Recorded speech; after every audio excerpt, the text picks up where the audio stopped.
Thank you, Leanne. Thank you for the opportunity. So let's start here. Can you confirm that delivery performances dropped, as has been reported, from 89.3% in March 2020 to 68.3% in March 2022? That statistic is being reported incorrectly, Leanne. What it says is it's dropped from 68% from the previous to this current one.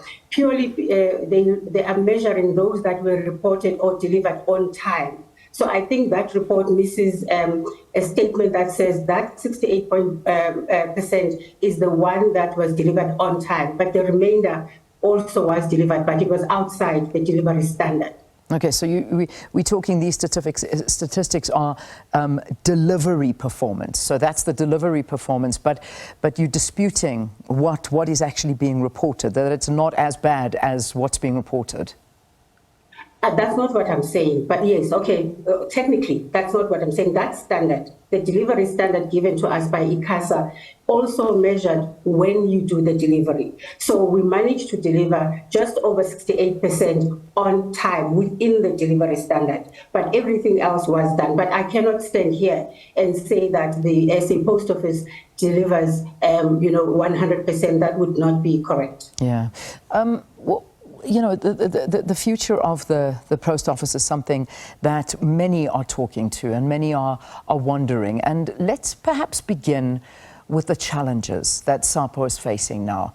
I think I'm not even going to ask you, is it staff, is it management issues? Because it seems to be all of those, including systems that are not working.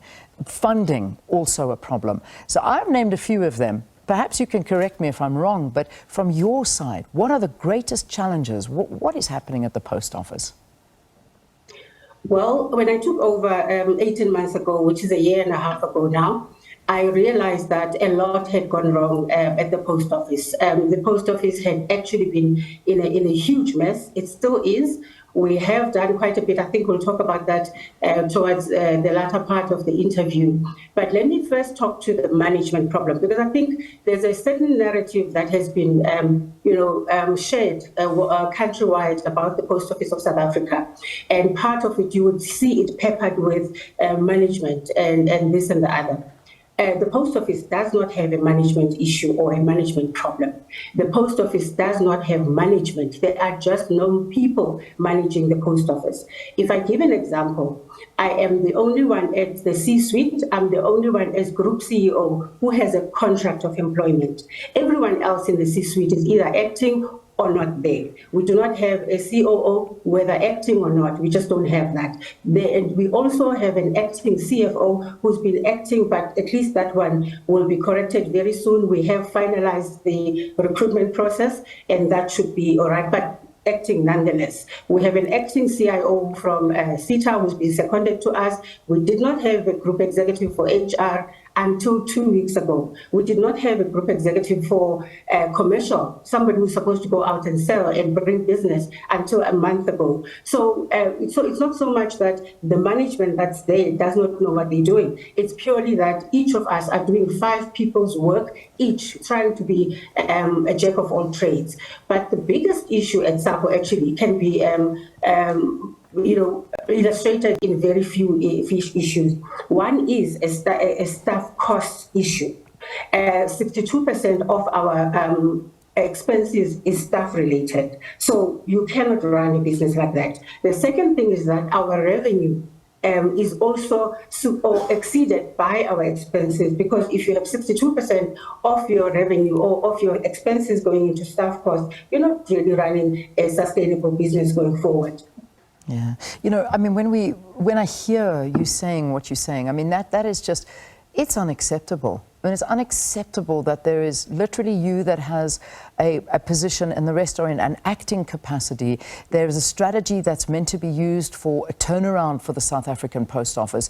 The Post Office has been in this dire situation for years now, and there is also this amount of money that you're asking for from the South African Post Office to the tune of about 1.6 billion rand. Now, we obviously haven't heard anything from Treasury about that, whether it is going to give that money through. But, I personally wouldn't, given the actual management and makeup and the running of SAPO. And I'm not necessarily aiming this at you, but the fact that it's you alone in a full position, the rest are acting, and everybody just seems not to, be taking the post office seriously. What do you say to that? Well, I think, I wouldn't take it personally, because even if you were aiming it at me, it would not stick, because quite frankly, what we have delivered this financial year is nothing short of a miracle, being faced with what we faced with. Because if I was given the post office at zero, where we owed nobody any money, we would be having a different discussion now. One of the big albatrosses on our shoulders is the fact that we inherited billions of debt, from previous people who have managed the post office. But what I look at, if I look at just below the surface, if you don't look at the hype and, this is what's happening, and the stuff, the things that we find underneath the surface has actually been shackling the post office. And I don't know how many South Africans know this. The post office has been subsidizing the government in the delivery of the grants. It has been subsidizing the government in what we call the universal service obligation, which is we have to make sure that there's access to post office services in every corner of this country. That we're doing it at just under $1 billion, 949 million is what it costs us today to do that. But we got 519 million. So the remainder has to come from somewhere. The post office has been footing that bill. What do I mean by the post office has been subsidizing the government on SASSA?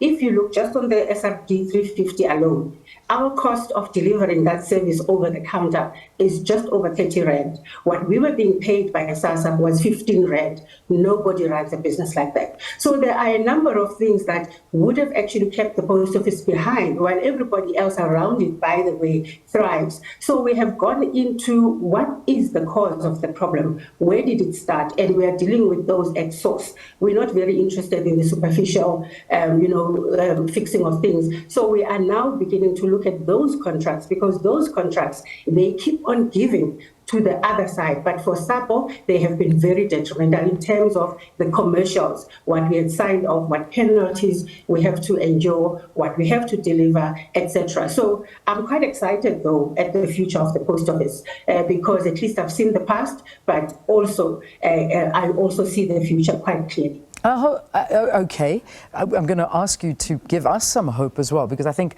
the public lost hope in the post office a long time ago. And when we start seeing reports coming out of the Auditor General, and I'm going to go, and quote some of the things that were released. I mean, this is the report that came, reporting before Parliament, basically saying that it was hard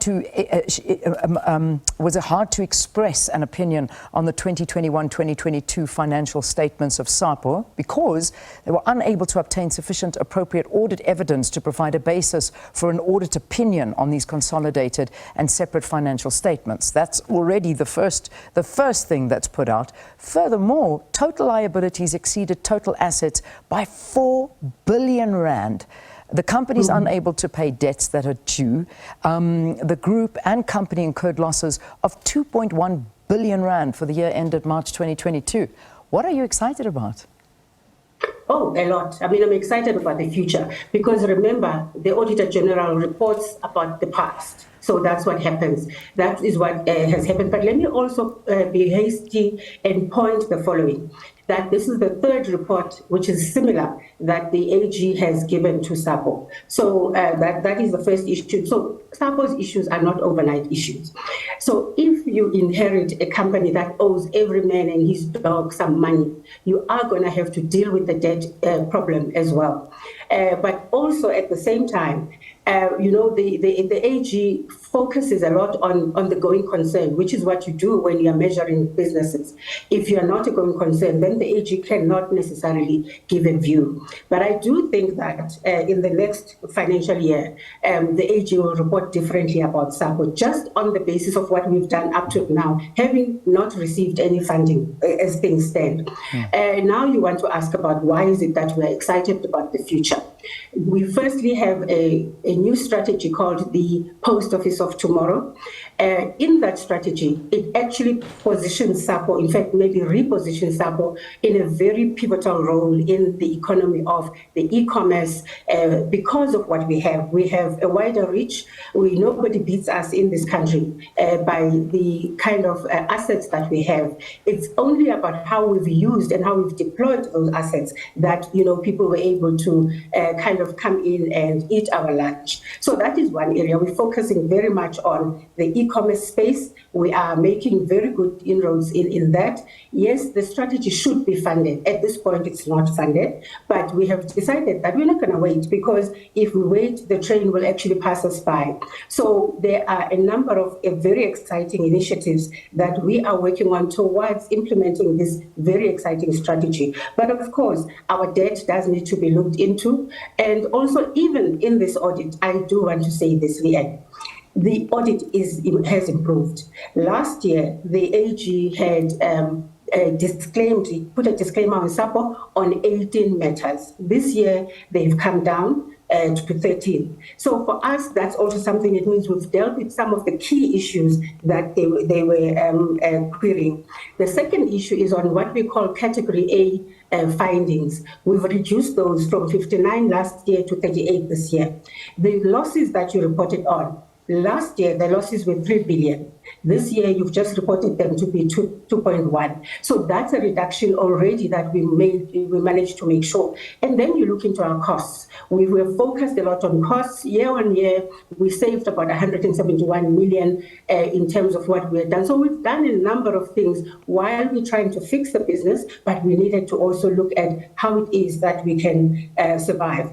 The last point I want to make on this is that I, as a CEO, am very clear that you cannot save yourself towards sustainability. So while you're dealing with the costs on the one hand, you need to bring in revenue. And that's where I should be focusing my energy, on the future of SAPO and not on cleaning up the mess of the past. But I've had to do that. I've had to knuckle down and be able to ensure that, one, I know what's going on, where the pressure points are, where the problems are. And that's why I'm pretty much excited about the prospects of SAPO. And I can tell you, Michelle, I'm not the only one in South Africa who is excited about SAPO. There are people wanting to come into SAPO because they see the real opportunities that are there. Really? Because that's not what we hear. It's not what we read. The things that I'm reading, and perhaps you can correct us if the wrong sentiments are out there. Your staff are complaining that there's leaked memos to the media basically saying that you're unable to pay the medical aid costs of many of your staff now because you're in so much debt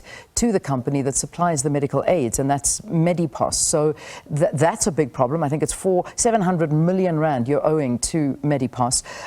In terms of branches, there are branches around the country that have to close because you're not paying the basics, the water, the lights, the things like that, and they've been forced to close. So people are out of jobs. The sense when you walk into a post office, you can feel people are unhappy. The service is not there. The ink is never working. It's just that it's understaffed and completely demotivated are the staff. This is not something new during your tenure. I mean, this has been around for a very, very long time. But saying people want to come and work to at the post office or at SAPO when there are so many issues that are happening there, how do you defend that now? Yeah, so I didn't say they want to come and work, but they do. There are those who want to come and work. But I was referring to those who want to come into SAPO and take it to whatever level they think it can go to. So that's not the point of my interview here. So here's the problem. These problems, as I walked into SAPO, I knew because I read up on SAPO. I went back to a couple of years. I prepared for the interview, and then I knew what I was up against. I did not expect things to change overnight because, like I say, the rot is deep into the system. So we do have to kind of, clean up. So we are cleaning up. I knew it wasn't going to take me a year. It wasn't going to take me 2. It wasn't going to take me 3. That's the first thing. On the Medipos issue, it's also part of this legacy debt that I'm talking to. There are monies that were not paid in the last couple of financial years, but I'm I'm very pleased to confirm today that as we sit here today, we in 2022, all the way from January to today, we have paid everything that was due to Medicos, be it the employee portion, be it the employer portion, because SAPO subsidizes medical aid by 2/3. That on its own is generous and it's unaffordable. So it's something that we're going to have to go back to the labor unions and say, can we negotiate some of the terms that we've inherited? So my view is that we are on the right track. We are cleaning things up. Even the Medicos issue, once it's resolved right now, it is a short-term measure because the problems are so vast. Every week we get people coming in and saying a letter of demand here, we want this, we want that. And mind you, most of this is legacy, is the debt that we walked into and we found it simple. But we are dealing with it because it is what it is. People have to be paid. Whatever we owe needs to be owed, but we are negotiating.